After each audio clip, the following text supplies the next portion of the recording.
On a affronté quelque chose qui est très simple et vous qui êtes chef d'entreprise et qui connaissez bien l'entreprise, vous pouvez le sentir très, très facilement, hein.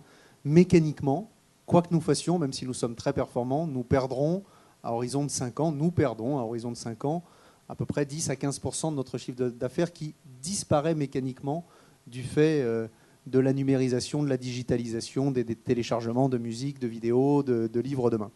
C'est 10 à 15% de votre chiffre d'affaires qui disparaît. Alors, qu'est-ce que vous faites quand vous avez des magasins? Soit vous fermez 10 à 15% de vos surfaces, mais dans nos métiers, c'est extraordinairement difficile. Ça veut dire réinvestir dans les magasins, ça veut dire vendre des étages, enfin, relouer des étages, transformer l'ordonnancement de vos magasins. Soit vous vous dites, l'enseigne a la capacité d'intégrer de nouvelles familles de produits.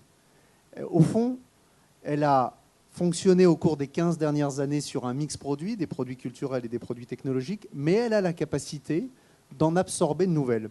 Alors, pour se forger la conviction qu'elle a la capacité d'en absorber de nouvelles, on a interrogé ceux qui connaissent les magasins mieux que nous-mêmes, sont nos clients. On est allé voir nos clients et principalement nos adhérents en leur disant, d'après vous, quels sont le type de produits qui peuvent être compatibles avec la marque Fnac? Et sont ressortis une liste de produits. Et ce qui nous a frappé, c'est qu'au fond, nos clients nous ont dit il y a plein d'autres familles de produits qu'on pourrait trouver à la Fnac et qui sont compatibles avec la marque Fnac, qui ne dévoient pas la marque Fnac, dès lors que ces familles de produits sont traitées selon les principes Fnac, selon les grandes valeurs de la Fnac. La liberté du choix, la qualité du conseil, la dimension innovation, high-tech, plaisir.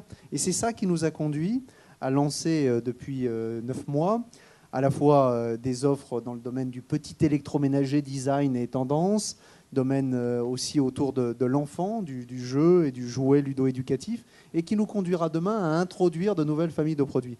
On l'oublie, mais il y a une quarantaine d'années, la Fnac a vendu des articles de sport, a vendu de gros électroménagers. Au fond, c'est une enseigne qui a la capacité, et c'est une bonne nouvelle parce que ça marche depuis 9 mois, ces nouvelles familles de produits qu'on a introduits dans nos magasins, a la capacité de faire venir d'autres familles de produits dès lors que on offre une sélection tendance, innovation, plaisir et qui a un accompagnement par le vendeur et du conseil à la clé. Voilà.